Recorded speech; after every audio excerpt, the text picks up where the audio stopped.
Ladies and gentlemen, it is here. FM23 has now been released, at least in its beta form for the moment, and we are going to be starting our beta save until the release of the full game. If you haven't yet got yourself a copy of FM23 though, you can head down into the description. There is a link to game and my referral code as well, and you'll get that game for about, I think it is £8 off. It comes up at just over £32. You get access to the beta if you haven't already, so you can start playing literally right now, except not right now. Watch the rest of the video first, then download the game and go and play it. That's how we're going to do this, ladies and gentlemen. But for now, with all of that aside, we are going to start our beta save as voted on by you guys. And that is going to be with Newcastle United, who of course in FM22, when you started with them, you had a ridiculously big budget. If I remember rightly, it was £200 million that you got as your first transfer budget.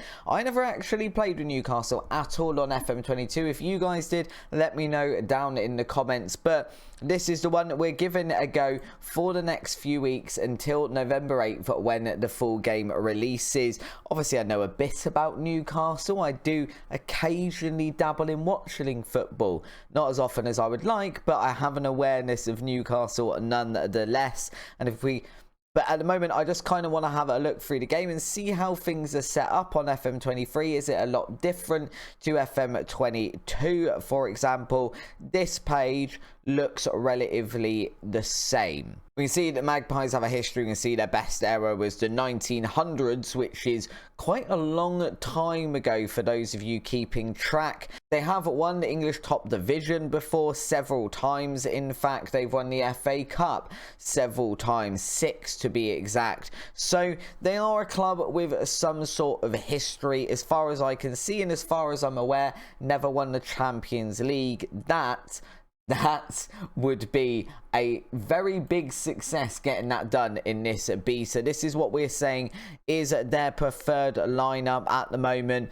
I've got to admit, one of the big laws to come in and playing with at Newcastle was Isaac up front. I used him actually in my beta with Arsenal last year, for those of you who are around to the debut of the channel, and he was really, really good because I purchased him there. I think he came over in the second season to Arsenal for us. Obviously, we've got Pope in goal here. We've got players like Trippier over on the right-hand side as well. We've got, I think, a pretty good team, and of course, St. Maximin. St. Maximin? I think it's St. Maximin. Please don't shoot me for pronouncing names wrong. We have got, though, a pretty decent team, I think. Maybe not one quite ready to challenge for anything particularly yet, but I do think it is something that we can start to think about. We can start to get on board with, maybe. For now, though, let's have a look at all this lovely vision stuff, which again, it looks slightly different to last year.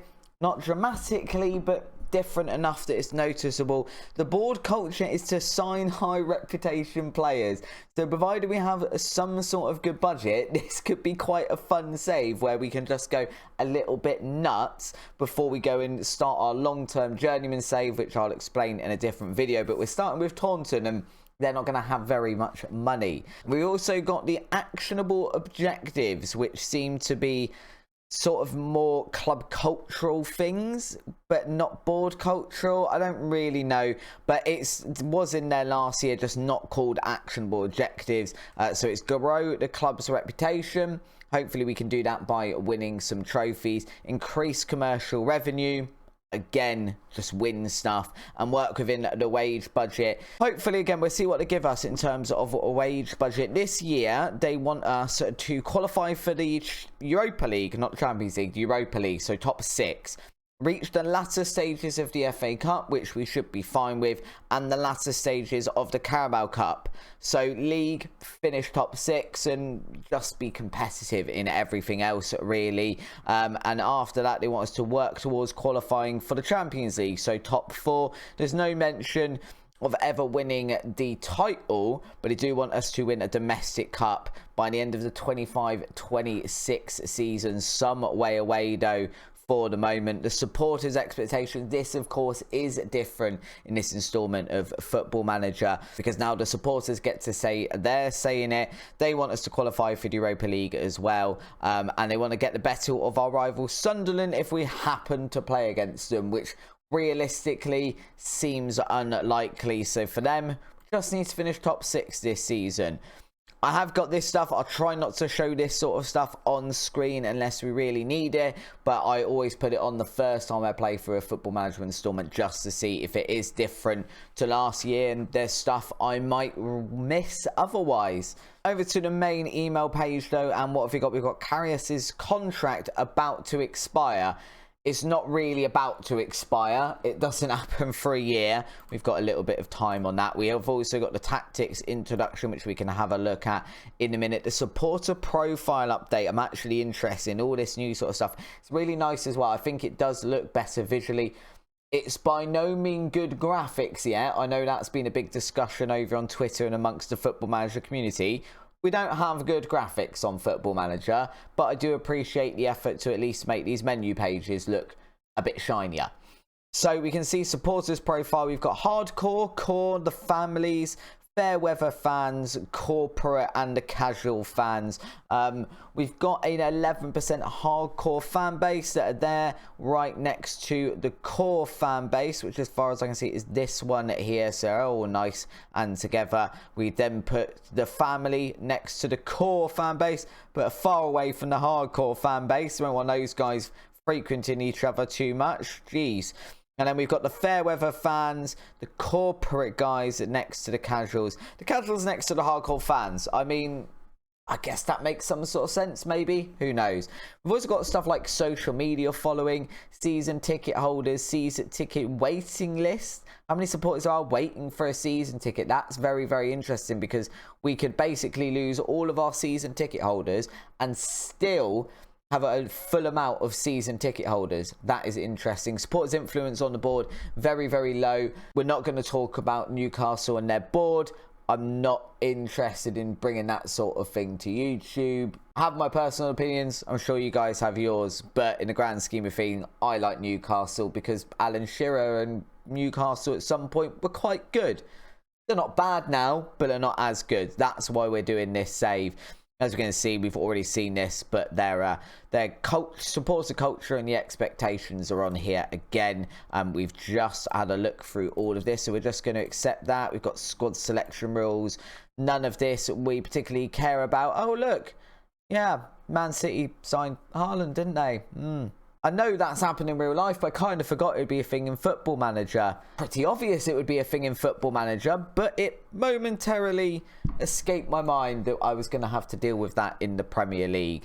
We're creating a tactic now. I don't think we necessarily need to have an induction on that. We've got a Gegenpress, winger play, or fluid counter-attack is what we're recommending for Newcastle. And of course, we are going to go Gegenpress. Out of those three, why would we do anything else? And what do they're saying to play a 4-2-3-1 wide, but with defensive midfielders rather than central midfielders, which is interesting. Do I want to do that? I'm not sure. I do kind of like the idea of playing with 4-2-3-1 wide though, so we are going to do that. It's just, do we want these guys there more, or do we want them here more? You know what that's going to depend on, really, and this is where I don't necessarily know everything about the Newcastle squad, is where is our squad depth report now? Okay, so if any of you can't find it, it's now under the, oh goodness gracious, it's under the squad planner, and once you've come in here, I then click show full squad view, and it's like this. One, I prefer this because I don't have to scroll up and down to see my entire team. And two, I think this is better that now it just seems to make a bit more coherent sense. It sort of runs left to right as you'd read it. It's less confusing. Personal opinion anyway. If we were to play with 4-2-3-1 wide, so in midfield, that would give us, I like as well actually, just side note, that I've just noticed this actually gives you the roles that you've got them in. So in previous Football Manager installments, obviously it didn't do that. It just went You know, Sean Longstaff's really good as a midfielder, and you'd be like, that's great, but he's good as, I don't know, a playmaker, and I'm playing a ball-winning midfielder, and he's not good at that. This is a lot better, I think. Or it could just be that I've only just switched this game on, and so, as such, I'm like, yeah, this is amazing, and it's not actually all that good. I don't know. But either way, if we were to play with, what would I realistically play with? Not that. I think maybe we'd play with deep line playmaker on support, ball winning midfielder. Yeah, maybe for this team. So if we then go back a page, that sort of gives us Guimarães, who is a 4-star, and Joelinton, who's a 3-star as well, so that would kind of be okay. And then Sean Longstaff, so it's not fantastic. If I was to go back to here and I was to drop these guys back to here, so same roles, and then we try that again, it's pretty much the same, except now we've got John Joe Shelby in there as well. So I'm not entirely sure what we need to go with tactic wise yet. We're kind of work that out. I think the main thing though, that's quite a lot of transfer budget. All things considered, that's quite a lot, because obviously they've already done their summer transfer window in real life, and those transfers have happened. So £40 million I'm massively okay with. And if we go on to scouting as well, or it might not do it this year, I might have to do some maths. No, it does do it. £525,000 per week in the wage budget, and a £40 million transfer budget. This could be quite a fun transfer window, because it will allow us to at least get somebody in. I don't know who, and I don't know what position yet, but we'll be getting somebody in. Something I'll definitely want to look at in probably a standalone video as well, once I've fathomed out it myself, is the squad planner, because this is basically what I've been doing for the last 2 years on an Excel spreadsheet. This is a bit more intuitive, I would say. I would say obviously as well, it's probably a bit more accurate than me and my spreadsheet. I say Excel, it wasn't even Excel, it's a Google Sheet. Not fancy enough to have the Microsoft version, but this looks quite cool, because you can kind of see, if you went next season as well, look, so you can see the current season, this is what everything looks like. If I go next season, it gives you the potential and how they think people are going to progress. That doesn't entirely work in the sense of, I'm guessing Sven Botman is not going to be the only defender here. He might be a 4-star by then. Currently, he is a 3-star, so it is possible, but I'm guessing because contracts run out, it then doesn't include them, which is a little bit of a pain. If we have a look at the development center, I've just pressed report bug. Didn't mean to do that. Development center looks like it's pretty much the same as last year. We've got Elliot Anderson and Santiago Munoz. Names are hard. Leave me alone. We're going to go it over just quickly though. If we're having a look, as I said, at the squad planner, and this squad, obviously we've got Alexander Isaac and Callum Wilson up front. I think we'll probably be fine there. St Maximin can play on either side. We kind of have a look at him and decide if we want to play him. Do we actually want to play with a central attacking midfielder? When our best one seems to be a 2.5-star Miguel Almirion. I'm gonna say probably not, although he does play better in other positions. So we kind of need to work out what we want tactically and go from there, I think. So as it stands, the whole idea with this currently is to have the beta uploaded daily. Now, I will hand on heart now say, I have a busy life schedule. I have a full-time job, kids. My wife has recently started working as well. So all of the planning that I'd normally do and when I'd normally record is kind of out of the window currently. But I will do my best to upload this beta as a daily series. If I can't do it, I'll chuck it on the community page and be like, hey guys, I've utterly failed all of you and I won't be uploading today because circumstance and shenanigans. But in theory, it shouldn't be too much of an issue. So we will be uploading this one daily right up until the release of the full game. If nothing else, because I quite want to play quite a lot of Football Manager, and I would like to get through at least a couple of seasons with Newcastle. And once we've done that, we can see where we are at that point. You guys can continue to save if you want to do that, of course, because I still will be doing that this year with the YouTube memberships, where I upload the save at the end of it. But that is a plug for another time. For now, thank you very much for watching. If you aren't already, if you're new to the channel, maybe you're here to see Newcastle, maybe you're here to see FM23, maybe you're here to see my lovely face. But don't forget to like and subscribe the video as well. It does really help out with the YouTube algorithm. It's super important with a new series, and especially the release of a new game. But until tomorrow, guys, thanks for watching. See you there.